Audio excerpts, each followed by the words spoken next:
श्री कृष्ण कहते हैं, जो श्रद्धा और प्रेम से मेरी भक्ति करेगा, उसे मैं सदैव संरक्षित रखूंगा।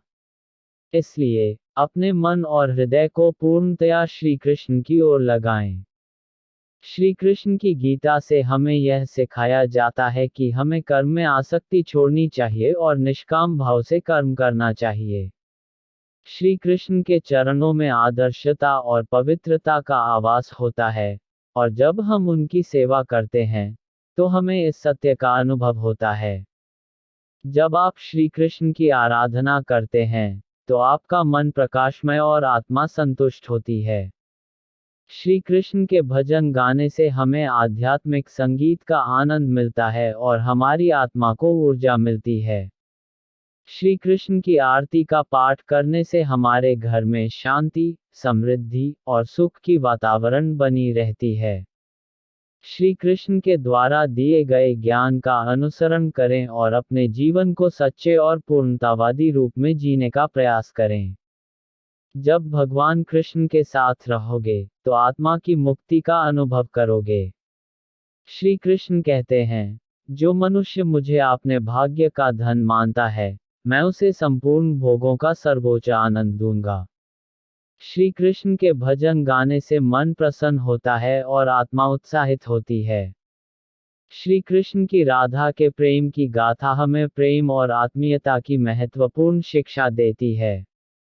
जब आप श्री कृष्ण का ध्यान करते हैं, तो आपकी मनोदशा में स्थिरता और शांति होती है। श्री कृष्ण कहते हैं, जो भी मनुष्य मुझे विश्वास के साथ याद करता है, मैं उसके सभी कार्यों को सिद्ध करता हूँ। इसलिए, भगवान के आशीर्वाद के लिए हमेशा उनका स्मरण करें। श्री कृष्ण की गीता से हमें जीवन के उद्देश्य का अनुसरण करना सिखाया जाता है और हमारी आत्मा को प्रेरणा मिलती है। जब आप श्री कृष्ण के साथ साधना करते हैं, तो आपका जीवन पूर्णता, समर्पण और प्रेम से भरा होता है।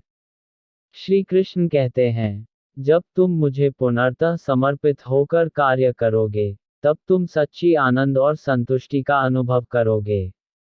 श्री कृष्ण की गोपियों की आत्मीयता और प्रेम भरी वाणी से हमें निस्संदेह प्रेम की महत्वपूर्णता की सीख मिलती है। श्री कृष्ण कहते हैं, जो भक्त मेरे नाम का जाप करता है, वह सर्वथा पवित्र बन जाता है और उच्चतम आदर्शों को प्राप्त करता है। इसलिए, भगवान के नाम के जाप को नियमित रूप से करें। श्री कृष्ण की गीता से हमें समय का महत्व, कर्मयोग और जीवन के उद्देश्य का ज्ञान मिलता है। जब आप श्री कृष्ण की आराधना करते हैं, तो आपका मन पवित्र और प्रकाशमय होता है, और आप आनंद की अवस्था में स्थिर होते हैं। श्री कृष्ण कहते हैं, जो मनुष्य मुझे भक्ति और सेवा से याद करेगा, उसे मैं अपनी अद्वितीय कृपा प्रदान करूंगा। श्री कृष्ण कहते हैं, जब तुम मन, शरीर और आत्मा को संयमित करोगे, तब तुम जीवन की सभी समस्याओं से पार पाओगे। श्री कृष्ण की गोपियों की प्रेम और समर्पण भरी भावना से हमें अनुकरण, विश्वास और सेवा भाव की महत्वपूर्णता की सीख मिलती है। श्री कृष्ण कहते हैं, जब तुम मेरी ओर विश्वास और समर्पण के साथ चलोगे, तब तुम सब कुछ प्राप्त करोगे और मुझसे संपूर्ण आनंद उठाओगे। श्री कृष्ण की लीलाएं और उनके विचारों से हमें जीवन की अस्थायित्व को स्वीकार करना और प्रभु के प्रति आत्मसमर्पण करने की सीख मिलती है। जब आप श्री कृष्ण की पूजा करते हैं, तो आपका मन शुद्ध होता है और आत्मा शांति का अनुभव करती है। श्री कृष्ण कहते हैं, मेरी शरण में आने वाले मनुष्य को मैं संसार के बंधन से मुक्त करता हूँ और उसे आत्मनिर्भर बनाता हूँ।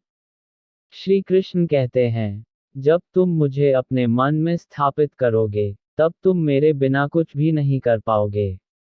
श्री कृष्ण के संदेश से हमें यह सीख मिलती है कि हमें अनुकरण करने के लिए उनकी लीलाओं और विचारों को अपनाना चाहिए। जब आप श्री कृष्ण की कृपा का आश्रय लेते हैं, तो आप अपने जीवन में समृद्धि, सुख और समाधान का अनुभव करेंगे। श्री कृष्ण कहते हैं, जो मुझे निरंतर चिंतन करता है, वह सदैव धन्य होता है और सर्वोच्च आनंद को प्राप्त करता है। इसलिए भगवान के समर्पित मन के साथ अपने जीवन को जिएं। श्री कृष्ण की माधुर्य और प्रेम भरी वाणी से हमें शांति, प्रेम और समझदारी का संदेश मिलता है। जब आप श्री कृष्ण की सेवा करते हैं तो आपकी आत्मा ऊर्जावान और पवित्र होती है।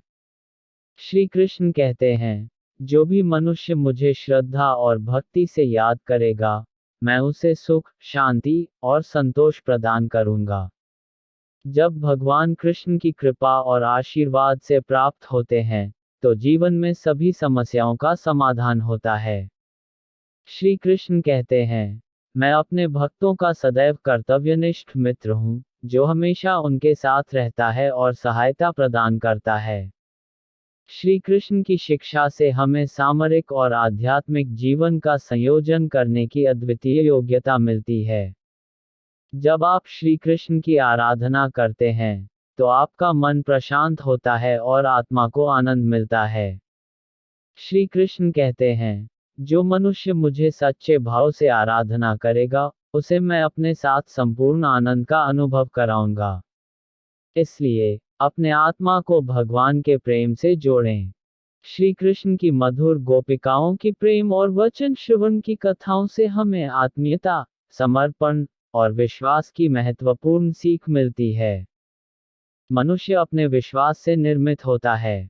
जैसा वो विश्वास करता है वैसा वो बन जाता है। मैं सभी प्राणियों के हृदय में विद्यमान हूँ, क्योंकि वास्तव में कार्य करना निष्क्रियता से बेहतर है। जो इस लोक में अपने काम की सफलता की कामना रखते हैं, वे देवताओं का पूजन करें।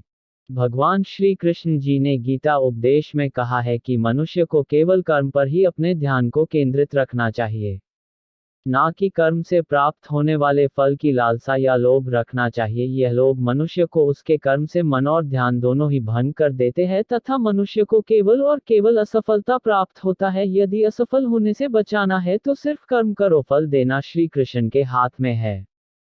फल की अभिलाषा छोड़कर कर्म करने वाला पुरुष ही अपने जीवन को सफल बनाता है। प्रबुद्ध व्यक्ति के लिए गंदगी का ढेर, पत्थर और सोना सभी समान हैं। केवल मन ही किसी का मित्र और शत्रु होता है। वह जो सभी इच्छाएं त्याग देता है और मैं और मेरा की लालसा और भावना से मुक्त हो जाता है, उसे शांति प्राप्त होती है।